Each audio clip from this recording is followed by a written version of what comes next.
Cette semaine, on a vu que Gustavo Rodriguez était aussi habile de son bras gauche avec Chambéry que du mégaphone avec Saran. Bonjour à toutes et à tous et bienvenue pour le débrief des 14e journées de l'Ikimoli Star League et de Pro League qui pourrait bien être décisive pour la suite. Alors on fait le tour de l'actualité en 5 minutes, c'est parti. Et on commence sur les chapeaux de roue avec la surprise de cette 14e journée et la défaite de Nantes à la LXXL devant 10 000 personnes face à Aix. On savait ces exploits irréguliers, mais ce vendredi, ils ont été absolument incroyables. Et cette performance XXL, le PAUC le doit en bonne partie au match ébouriffant de Yann Tarafeta. Il a mené de main de maître l'attaque aixoise pour mettre au supplice la défense nantaise. Julien Boss fait encore des cauchemars de ce 1 contre 1. Le demi-centre espagnol termine avec 13 buts, 6 passes, 0 ballon perdu et un score LNH de 31,5, record de la saison explosé. Énorme.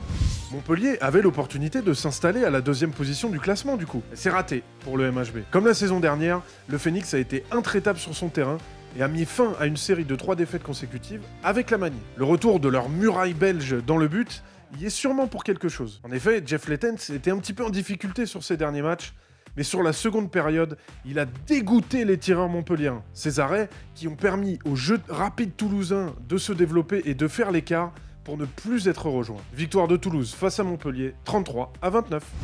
Et c'est donc Paris qui tire les marrons du feu en allant s'imposer à Saint-Raphaël, 45-38. Oui, vous avez bien entendu.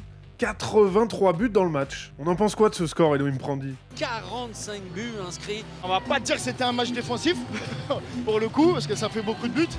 De l'autre côté du classement, il y avait comme une odeur de remake des dernières finales de Pro League dans ce match entre Saran et Dijon. Les deux équipes étaient relégables au coup d'envoi, on avait tous les ingrédients pour un gros match. Et on n'a pas du tout été déçus. On a d'abord eu un showtime à la dijonnaise avec ce kung-fu Steven Bois pour Mathis Jaffiol. Superbe passe.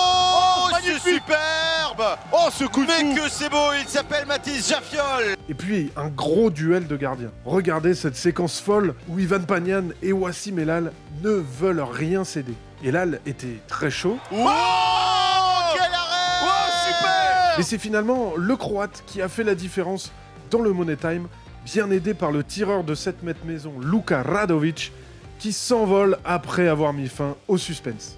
Saran se fait du bien, et c'est donc Dijon qui est en grand danger.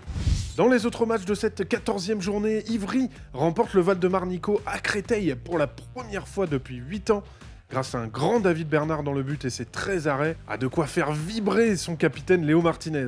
Mais ouais, il y a un petit truc en plus quand même, les petites palpitations. Limoges déroule contre des Dunkerquois toujours malades. Nîmes a dû batailler pour venir à bout de Chartres, dont la série de défaites s'allonge pour atteindre 7, dont 6 en championnat. Et enfin, Chambéry s'est détaché dans les dernières minutes pour prendre sa revanche face à Cesson après la défaite au tir au but en Coupe de France dans la semaine. Au classement, Paris est presque déjà seul au monde maintenant. Toulouse se relance et derrière ça se resserre encore plus avec 2 petits points d'écart entre Dunkerque 10e et Saran 15e. C'est dur pour Dijon, lanterne rouge. Ce mercredi, c'est la dernière journée de 2023.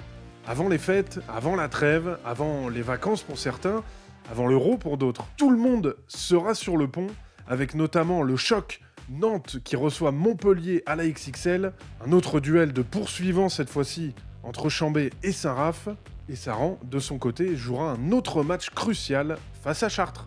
Allez, comme toutes les semaines, on fait le point sur la Pro League qui nous offre toujours son lot de dingueries. Et le premier renseignement à retenir, c'est que Ponto cale vraiment. 3e match consécutif sans victoire pour les hommes de Guillaume Sorina, qui était fou furieux en fin de match à propos d'une décision arbitrale. Cherbourg, de son côté, prend un point et se prépare parfaitement pour le derby à Caen, mercredi. Et la grosse surprise cette semaine, elle nous vient de Sarrebourg. Les Lorrains nous offrent toutes les semaines des fins de match de malade. Et cette fois-ci, ils repartent avec les 2 points face à Frontignan, pourtant ultra favoris sur le papier. Mais bon, c'est aussi ça la Pro League, regardez.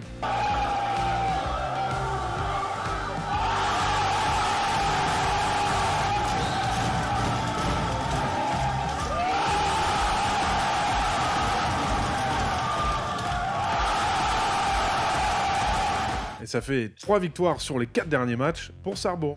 Dans les autres matchs, Tremblay est on fire à 13 sur 13. Billère ne s'arrête plus de gagner et Besançon stoppe sa série de 7 matchs sans victoire. Au classement, Tremblay fait une PSG et s'envole. Ponto commence à regarder derrière. Les équipes playoffables se détachent un petit peu. Et derrière, pour tout le reste, il n'y a que 4 petits points entre le 8e et le dernier.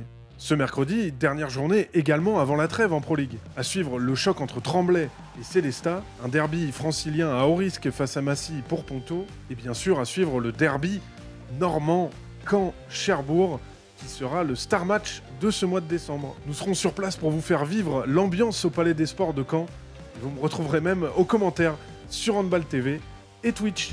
Allez, on se quitte bien sûr avec un hommage à nos Bleus, les Françaises championnes du monde face à la Norvège d'une bien belle manière. Bravo les filles, félicitations. Allez, on se retrouve mercredi. C'est ciao.